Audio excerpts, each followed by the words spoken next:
The Michael Berry Show. July 15th, yesterday, was the filing deadline for semi-annual state campaign finance reports. Those can often tell us a lot. Let's see what we learn from this year's. State contributions over $10,000. I'll go over those in just a moment. Those are big donors. Some of the highlights. Greg Abbott is 67 years old. On November 13th, he'll turn 68. He is the longest serving incumbent governor in the country. He is up for re-election should he run next year, and he will, which would give him a fourth term should he win. That has never been done in Texas history. A governor to be elected in 4 separate gubernatorial elections.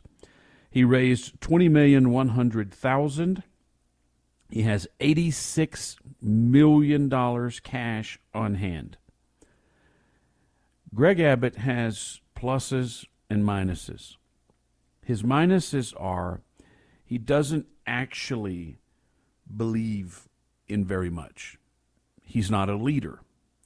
He's not willing to go against the critics. He likes to coast. He's not a guy with an agenda, a burning desire to accomplish. See, Donald Trump had been outside of political life, candidate-wise, his entire life. If he wanted something done, he needed a senator or president to do it for him. When he got into office, he knew he just had a minute, and he wanted to get everything done and fast.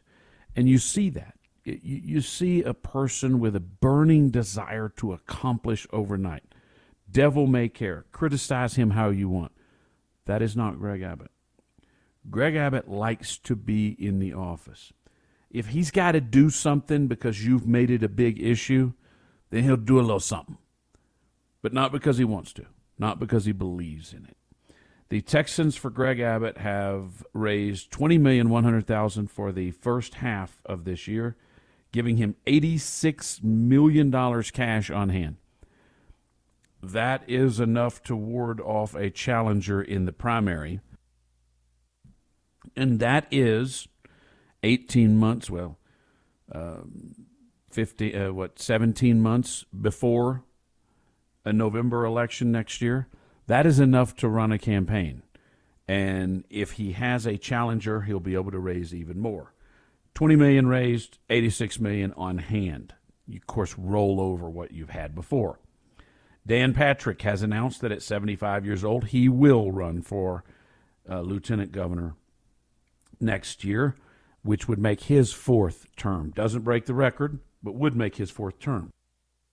He was endorsed, and it ain't an auto pen. It's a real endorsement by President Trump. He raised $5 million this first half of the year, giving him $37 million cash on hand. That's enough to ward off a primary challenger, and probably even enough to run an election next November. But of course, you would want to keep raising. Dustin Burrows, the Speaker of the House, raised $1 million.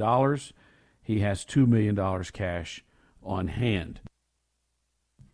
That's an important number because a speaker, this is what Dade Phelan did, in races that are close, a speaker will give money to candidates that are loyal to him to ward off a primary opponent.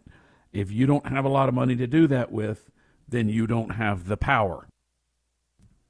Texans for Lawsuit Reform, PAC, Political Action Committee, by far the most powerful PAC in the state. Raised $11 million.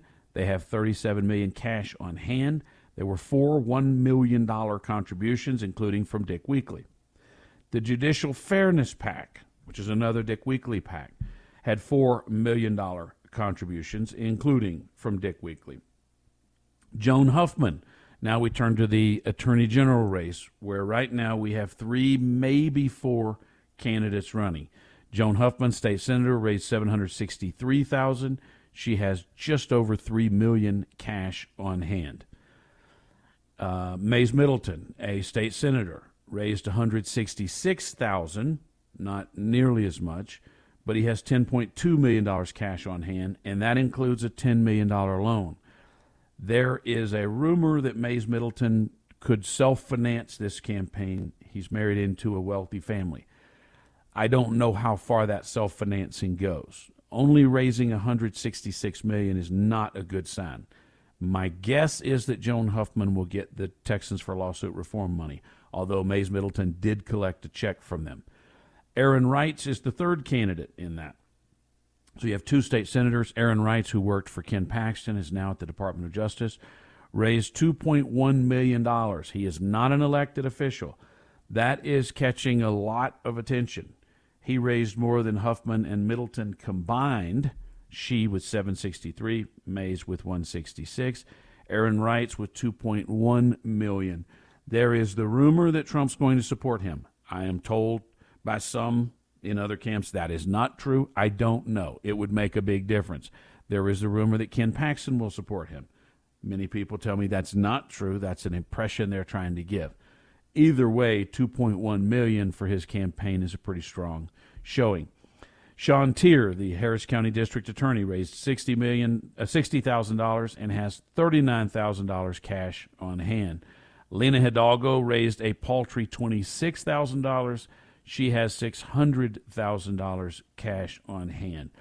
That's going to be a real problem if she runs for county judge, because Anise Porker is going to be able to raise a lot of money.